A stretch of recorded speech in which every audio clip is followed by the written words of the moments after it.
এইসব গজল ওদের ভালো লাগবে তাই না? ওদের গজল আছি গজলে আমি জানি তো ওদের এইগুলোই ভালো লাগবে, ওদের ঘটনা ভালো লাগবে না। না জানি তোমাদের সংসারিশ বিনে তোমাদের সংসারিশ বিনে কেমনে কবরে হাসরে কি হবে আমার, কবরে হাসরে কি হবে আমার। মুসিবত না পাই যদি, মুসিবত না পাই যদি করোনা কবরে হাসরে কি হবে আমার, কবরে হাসরে কি হবে আমার। নবী নবী নবী নবী নবী নবী নবী নবী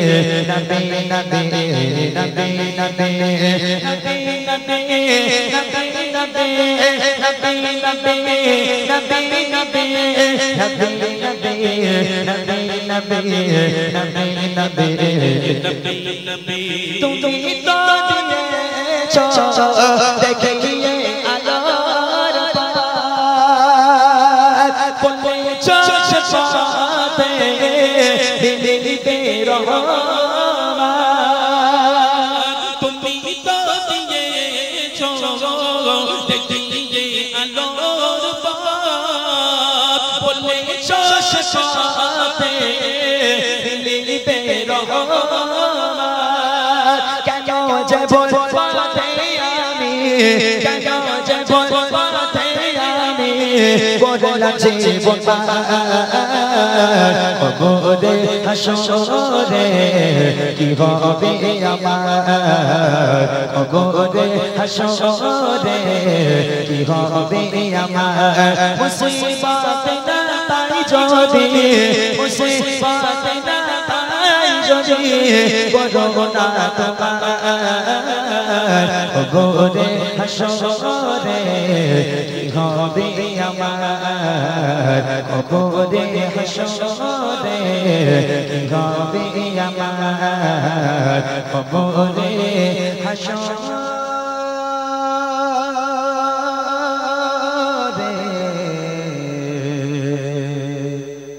কি হবে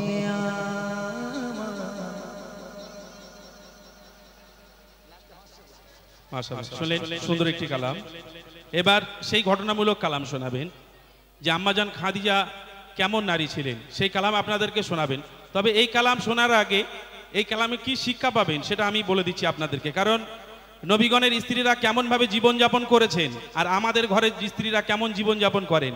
আমাদের ঘরের স্ত্রীরা এই দিকের মা বোনেদের কথা আমি বলতে পারবো না, যেহেতু এদিকে আমার বাড়ি নয়। আমার বাড়ি যেখানে, আমি সেখানে তো দেখি বিভিন্ন সংসারে বিভিন্নভাবে অশান্তি চলছে। আমি একটা ছোট্ট করে কথা বলি আমার মা বোনদের, কেউ রাগ করবেন না, যদি বুঝতে পারেন ভালো, আর যদি বুঝতে না পারেন আমার কিছু করার নেই। তবে একটুখানি শুনবেন কথাটা। এখনকার মা বোনেরা কেমন, একজন যুবক ছেলে নদীর ধার থেকে যাচ্ছে হেঁটে হেঁটে, একজন বয়স্ক লোক বলছে, বলে এ বাবা এদিকে আয় শিগগিরি। বলে কি হয়েছে বাবাজি? বলে দৌড়ে বাড়ি যা, এই দৌড়ে নদীর ধারে যা। কেন বাবাজি? বলে তোর বিবি নদীতে ঝাঁপ দিয়েছে। বলে কি বলেন? বলে হ্যাঁ সত্যি কথা বলছি, তোর বিবি নদীতে ঝাঁপ দিয়েছে, তুই দৌড়ে নদীর ধারে যা। দেখবেন নদীর স্রোত যে কোনো একদিকে বয়, পানি একদিকে যায় না। তাহলে আমি যদি পড়ি এখানে, তাহলে যেদিকে স্রোত যাচ্ছে সেদিকে যাব, ও স্রোতের ওদিকে না গিয়ে উল্টো দিকে দৌড়চ্ছে। তা বয়স্ক লোক বলছে এ বাবা এদিকে আয়, পাগলা টাগলা নাকি? তোর বিবি ঝাঁপ দিয়েছে, যেদিক স্রোত যাচ্ছে সেদিক যাবি, তুই উল্টো দিকে দৌড়ছিস কেন? বলে বাবাজি বিবিটা কার? বলে তোর। বলে তাহলে আমি জানি। তা বলছে কেন, ঘটনাটা খুলে বল।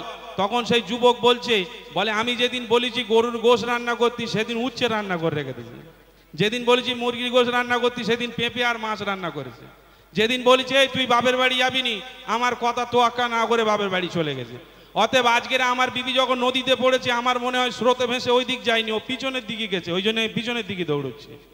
বুঝতে পারেন এখনকার মা বোনেরা কেমন স্বামীর খেদমত করে, কেমন কথা শোনে। বুঝতে পেরেছেন? তকবীর হবে একবার, নারায়ে তাকবীর, জোরে হোক নারায়ে তাকবীর।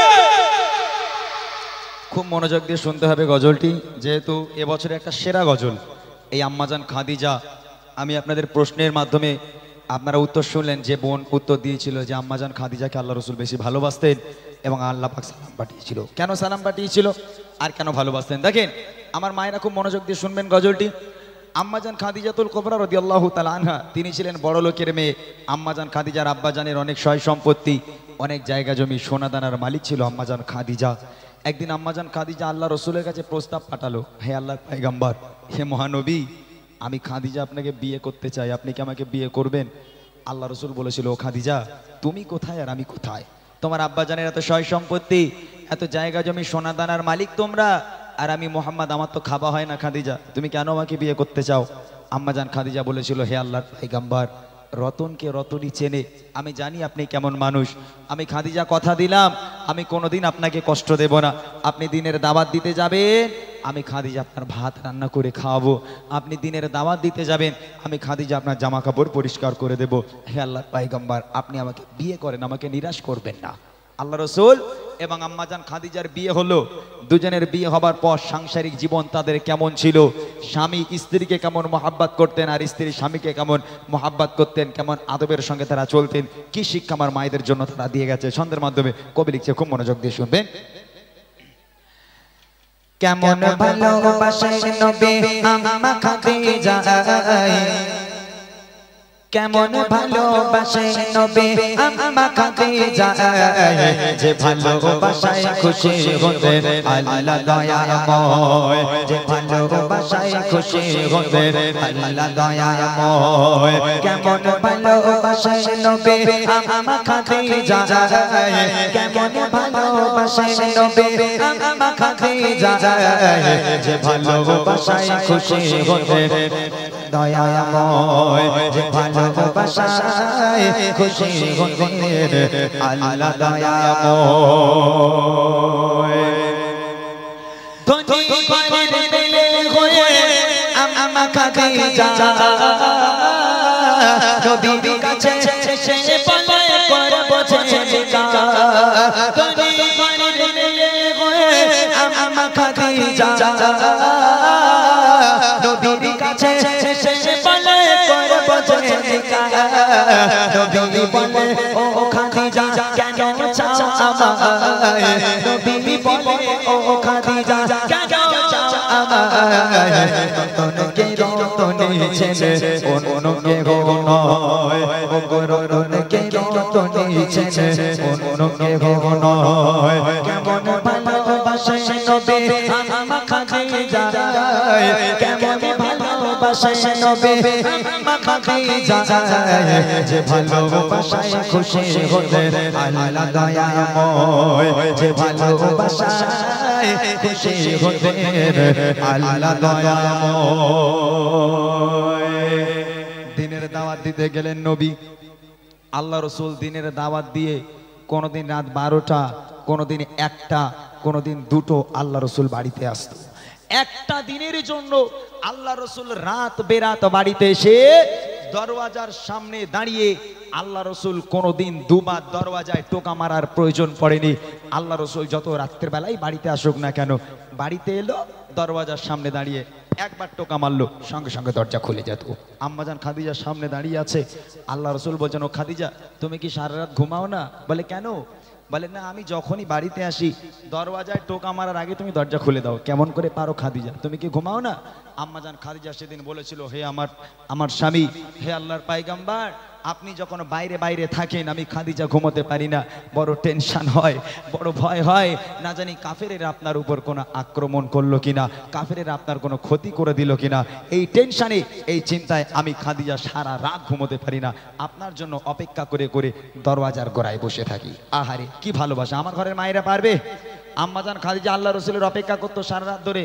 আর আমার ঘরের মায়েরা ওসব অপেক্ষার দরকার নেই। ছেলে যদি রাত 12টার সময় বাড়িতে আসে, দরওয়াজায় টোকা মারা দূরের কথা, বিবি তো ঘুমাচ্ছে, ছেলে 12টার সময় বাড়িতে এলো, ও কিল মেরে, ঘুষি মেরে, লাথি মেরে দরজা ভেঙে গেল, ফেটে গেল, আমার মা বোনেদের ঘুম ভাঙে না, জান্নাত থেকে ঘুরে বেড়াচ্ছে।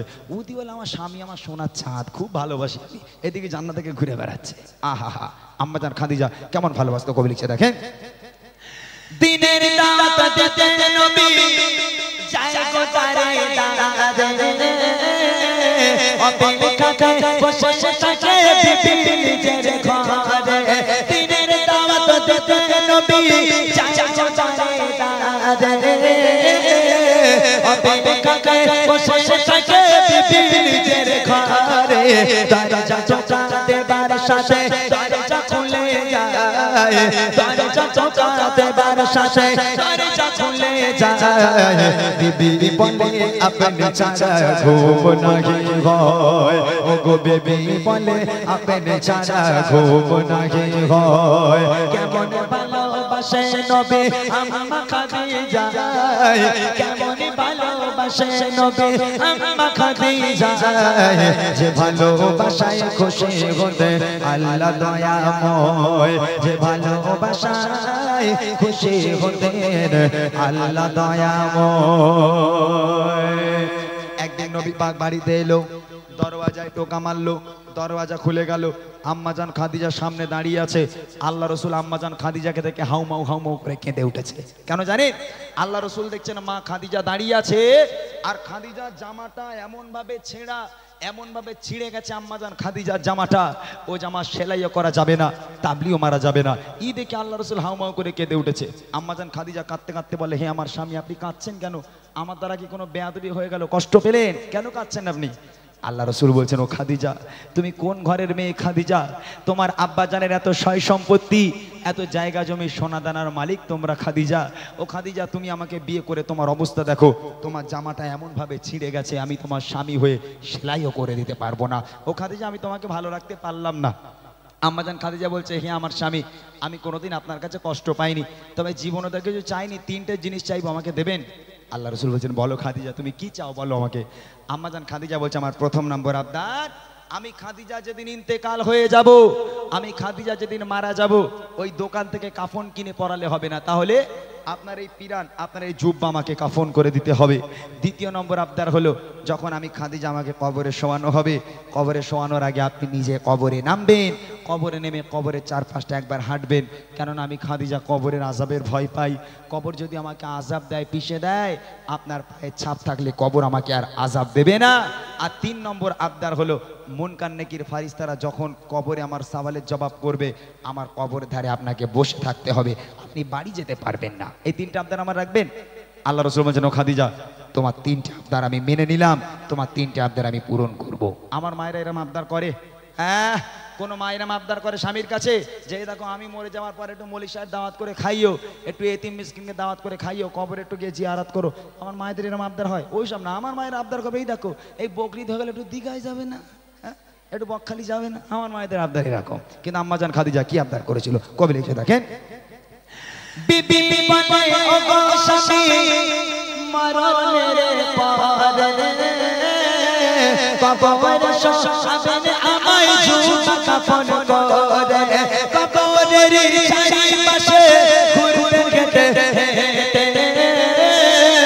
কবর জানো নাহি পারে আমায় পিছে দিয়ে থাকবে বসে ফারিস্তাদের সওয়ালের সময় থাকবে বসে ফারিস্তাদের সওয়ালের সময় কবরের কঠিন আযাব বড়ই ভয় হয় ও কবরের কঠিন আযাব বড়ই ভয় হয় কেমন ভালোবাসে নবী আম্মা খাদিজা কেমন ভালোবাসে নবী আম্মা খাদিজা যে ভালোবাসায় খুশি হলেন আল্লাহ দয়াময় যে ভালোবাসায় খুশি হলেন আল্লাহ দয়াময় ইন্তেকাল হয়ে গেল আম্মাজান খাদিজা মারা গেল প্রথম নম্বর আবদার পিরান দিয়ে কাফন করতে হবে আল্লাহ রসুলের জুব্বা দিয়ে কাফন পরানো হলো দ্বিতীয় নম্বর আবদার হলো আল্লাহ রসুলকে কবরে নামতে হবে মা খাদিজাকে শোয়ানোর আগে আল্লাহ রসুল কবরেও নামলো কবরের চারপাশটা একবার আল্লাহ রসুল হাঁটলো হাঁটার পর এবার আম্মাজান খাদিজাকে কবরে শোয়ানো হলো কবরে শোয়ানোর পর এই মুখটাকে কেবলার দিকে রাখতে হয় পশ্চিম দিক ফিরে রাখতে হয় মুখটাকে কবরের মধ্যে আম্মাজান খাদিজার মুখটাকে নিয়ে যতবার কেবলার দিকে ঘোরানো হয় পশ্চিম দিকে ঘোরানো হয় আম্মাজান খাদিজার মুখটা অটোমেটিক ঘুরে আসমানের দিকে হয়ে যায় আবার একবার চেষ্টা করা হলো, আবার একবার মা খাদিজার ওই মুখটাকে নিয়ে কবরের মধ্যে পশ্চিম দিকে ঘোরানোর চেষ্টা করা হলো, আবার অটোমেটিক ঘুরে আসমানের দিকে হয়ে যায়। আল্লাহ রসুল পেরেশান, সাহাবারাও পেরেশান, মুখ কেন কেবলার দিকে ঘুরে না, খুব পেরেশান হয়ে আছে। তিনবার চেষ্টা করার পর মা খাদিজার মুখটাকে যখন পশ্চিম দিকে ঘোরানো যায় না, আল্লাহ পাক আল্লাহ তাআলা আরশে আজিম থেকে খবর পাঠালো, আমার বন্ধু আপনি চিন্তা করবেন না, আপনি টেনশন করবেন না, আমি আল্লাহ চাই না খাদিজার মুখটা পশ্চিম দিকে থাক, কেননা খাদিজা দিন ইসলামের জন্য, কোরআনের জন্য, আমি আল্লাহ আমার জন্য এত কষ্ট করেছে, এত রক্ত ঝরিয়েছে, নিজেকে এত কুরবানি করেছে, আমি আল্লাহ খাদিজার উপর এত খুশি হয়ে গেলাম, আমি আল্লাহ চাই না খাদিজার মুখটা পশ্চিম দিকে থাক, আমি আল্লাহ চাই খাদিজার মুখটা আসমানের দিকে হয়ে থাক, যাতে করে আমি আল্লাহ আরশে মুআল্লায় বসে বসে আমি আমার খাদিজাকে প্রতিনিয়ত দেখতে পারি। একবার জোরে বলুন না সুবহানাল্লাহ। কি ভালোবাসা! আল্লাহ পাক বলছে পশ্চিম দিকে ঘোরানোর দরকার নেই খাদিজাকে, খাদিজার মুখটা আসমানের দিকেই থাক, আমি আল্লাহ আরশে মুআল্লায় বসে বসে আমি আমার খাদিজাকে সব সময় দেখব, আমি আমার খাদিজাকে খুব ভালোবাসি, খাদিজার মুখ যেন পশ্চিম দিকে না যায়, আসমানের দিকেই হয়ে থাক, আমি আল্লাহ খাদিজাকে দেখতে থাকবো। কি ভালোবাসতো আমার আল্লাহ আম্মাজান খাদিজাকে, এই সেই নারী যাকে আল্লাহ সালাম পাঠিয়েছিল এবং আল্লাহ রসুল নিজের জীবনের থেকেও আম্মাজান খাদিজাকে বেশি ভালোবাসতো। শেষ কথা কবি লিখছে, দেখেন,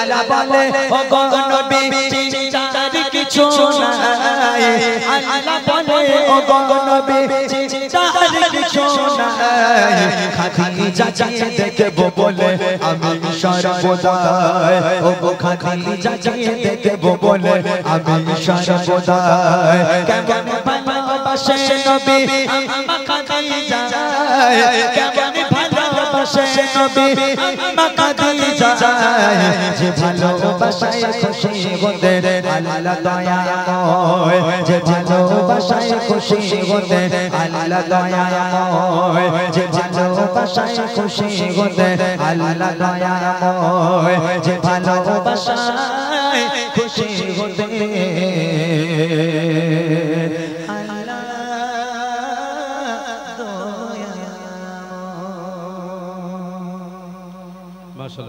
শুনলেন সুন্দর একটি কালাম, যারা মন দিয়ে শুনেছেন ভালো লেগেছে, আর যারা মন দিয়ে শোনেননি তাদের তো সব মাথার ওপর দেখেছে, কিচ্ছু বুঝতে পারেননি।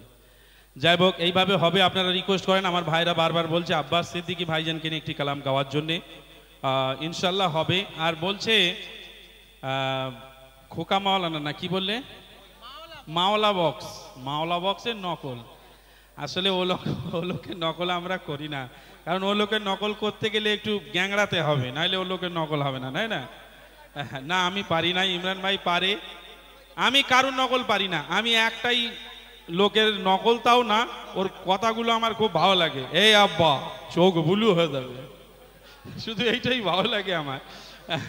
মাশাআল্লাহ, এই বাচ্চাগুলো এবং বড়রা যারা বই পেয়েছেন, এই বই এখনো আছে আমাদের কাছে, সব তো ফ্রি দেওয়া সম্ভব নয়, কিছু টাকা খরচা হয়েছে, আপনারা যদি কেউ নিতে চান, আমাদের এই বসে আছে আমাদের গামলা না বাচ্চা আক্তার, যার দরকার হবে আসবেন, আমাদের আক্তারের কাছ থেকে নিয়ে যাবেন। সুন্দর। হ্যালো, আচ্ছা এই বুড়িমা তোমরা শুনবে, এখানে কি বুড়িমা গজল গাইতে হবে?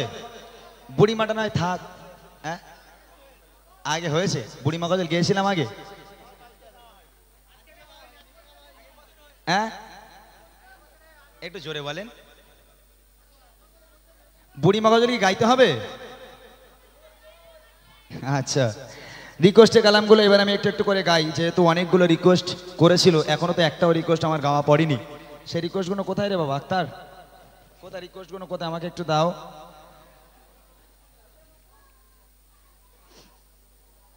আব্বাস ভাইজানকে নিয়ে গজল অনেকে রিকোয়েস্ট করেছেন, অনেকে বলছেন গাইবো কি আব্বাস ভাইজান, নারে তাকবীর, হ্যাঁ তার মানে হবে, এসো আর কি করা যাবে, আব্বাস ভাইজানের ভক্ত অনেক, এখানে না গাইলে আবার ঢিল ঢিল মারে কি আবার বলা যায় না নাকি, ভাইজানের ভক্ত তো আমরাও মাশাআল্লাহ। চলেন, তারপরেও আজকের ভাইজান যেমনই হোক, আমরা একজন পীরজাদা হিসাবে দাদা হুজুরের আওলাদ হিসাবে তাকে সম্মান করি, তাকে ভালোবাসি, তা নিয়ে গজল গাইছি। চলেন এক ছন্দ গাই, তারপর রিকোয়েস্টের কালামগুলো আমি ইনশাল্লাহ একটু একটু করে গাওয়ার চেষ্টা করব। তারপর আমি চেষ্টা করব আমার মায়েদের নিয়ে একটা গজল গাওয়ার জন্য। চলো। ফুরফুরা সেনা জিন্দাবাদ, আব্বাস ভাইজান জিন্দাবাদ, ফুরফুরা সেনা ফুরফুরা সেনা আগালে সুন্নাতুল জামাত জিন্দাবাদ, ফুরফুরা সেনা জিন্দাবাদ, আব্বাস ভাইজান জিন্দাবাদ, ফুরফুরা সেনা জিন্দাবাদ, দাদা হুজুর জিন্দাবাদ, ফুরফুরা সেনা ফুরফুরা সেনা আগালে সুন্নাতুল জামাত জিন্দাবাদ, ফুরফুরা সেনা জিন্দাবাদ, আব্বাস ভাইজান জিন্দাবাদ, ফুরফুরা সেনা জিন্দাবাদ, দাদা হুজুর জিন্দাবাদ, ফুরফুরা সেনা আগালে সুন্নাতুল জামাত জিন্দাবাদ। দৌড়ে দে পাশে জিনে আব্বাসে থেকে ভাই জান, দৌড়ে দে পাশে জিনে আব্বাসে থেকে ভাই জান, রাখো চোখে নয়ন তারা, রাখো চোখে নয়ন তারা, দিদি মোদেরাই কর। ফুরফুরা সেনা জিন্দাবাদ, আব্বাস ভাইজান জিন্দাবাদ, ফুরফুরা সেনা জিন্দাবাদ, দাদা হুজুর জিন্দাবাদ, ফুরফুরা সেনা আগালে সুন্নাতুল জামাত জিন্দাবাদ, ফুরফুরা সেনা জিন্দাবাদ, আব্বাস ভাইজান জিন্দাবাদ, ফুরফুরা সেনা জিন্দাবাদ, দাদা হুজুর জিন্দাবাদ, ফুরফুরা সেনা আগালে সুন্নাতুল জামাত জিন্দাবাদ। মাদ্রাসা মাকতব নওলেজ সিসি জাতির জন্যে জানব জান, মাদ্রাসা মাকতব নওলেজ সিসি জাতির জন্যে জানব জান, বাদি বিবাদের সমাধানে, বাদি বিবাদের সমাধানে, ভাই যাই গো মন, ভাইজান হুজুর জিন্দাবাদ, আব্বাস ভাইজান জিন্দাবাদ, ভাইজান হুজুর জিন্দাবাদ, আব্বাস ভাইজান জিন্দাবাদ, ফুরফুরা সেনা আগালে সুন্নাতুল জামাত জিন্দাবাদ, ফুরফুরা সেনা জিন্দাবাদ, আব্বাস ভাইজান জিন্দাবাদ, ফুরফুরা সেনা জিন্দাবাদ, দাদা হুজুর জিন্দাবাদ, ফুরফুরা সেনা আগালে সুন্নাতুল জামাত জিন্দাবাদ। আল্লাহর পথে পথিক হয়ে চলেছেন যারা, আল্লাহর পথে পথিক হয়ে চলেছেন যারা, সম্মান তাদের উঁচু করেছে, সম্মান তাদের উঁচু করেছে স্বয়ং আল্লাহ তাআলা। ভাইজান হুজুর জিন্দাবাদ, আব্বাস ভাইজান জিন্দাবাদ, ভাইজান হুজুর জিন্দাবাদ, আব্বাস ভাইজান জিন্দাবাদ, ফুরফুরা সেনা আগালে সুন্নাতুল জামাত জিন্দাবাদ, ফুরফুরা সেনা জিন্দাবাদ, দাদা হুজুর জিন্দাবাদ, ফুরফুরা সেনা জিন্দাবাদ, আব্বাস ভাইজান জিন্দাবাদ, ফুরফুরা সেনা আগালে জামাত জিন্দাবাদ, ফুরফুরা সেনা জিন্দাবাদ, আব্বাস ভাইজান জিন্দাবাদ, ফুরফুরা সেনা জিন্দাবাদ, দাদা হুজুর জিন্দাবাদ, ফুরফুরা সেনা আগালে সুন্নাতুল জামাত জিন্দাবাদ। নারে তাকবীর, নারে তাকবীর, আহলে সুন্নাত ওয়াল জামাত, ফুরফুরা শরীফ, নারে তাকবীর।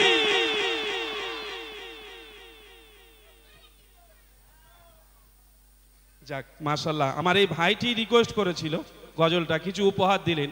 সত্যি এরকম যদি কিছু উপহার পাওয়া যায় অনেক ভালো লাগে, মনটা খুশি খুশি লাগে। হ্যাঁ না বেশি না, একটা ঠিক আছে, আরো গজলের রিকোয়েস্ট আছে, সেগুলো অন্তত দিক। আসলে এখনকার যুবক ভাইরা এটা একটু অন্য অন্য গজল পছন্দ করে। যেমন একটা গজলের রিকোয়েস্ট করেছে, আমি লিখবো চিঠি দেবো গো তোমায়। আচ্ছা এখন কি চিঠির সময় আছে আপনারা বলেন তো? এখন SMS কিরকম, এখন দেখবেন ওই রাত 11টা 12টার পরে এই ফোনের ভিতরে একটা SMS লিখে দিয়ে এরকম ঠেলে দিচ্ছে, সেই যারে ভালোবাসে তার কাছে গিয়ে আওয়াজ আছে। আবার ওখান থেকে যখন ঠেলে এরকম আই লাভ ইউ 2 লিখে ছেড়ে দিচ্ছে, আবার এর কাছে গিয়ে আওয়াজ আছে। এখন আর চিঠির জমানা নেই। আগেকার মানুষ যখন এই ইয়ং ছেলেরা ভালো টালো বাসতো, একটা চিঠি পৌঁছতে গেলে অন্তত দুজনকে দিয়ে পাঠাতে হতো, আর এখন তো SMS দিলেই চলে যাচ্ছে। তো যাই বা হোক মাশাআল্লাহ, সেই লিখবো চিঠি, সেই গজলের রিকোয়েস্ট আছে ইনশাল্লাহ ইমরান ভাই গাইবে, এবং যদি ইমরান ভাই পারে আর একটা গজল আব্বাস ভাইজানকে নিয়ে গাইবে, হবে ইনশাল্লাহ। হ্যাঁ, চলুন।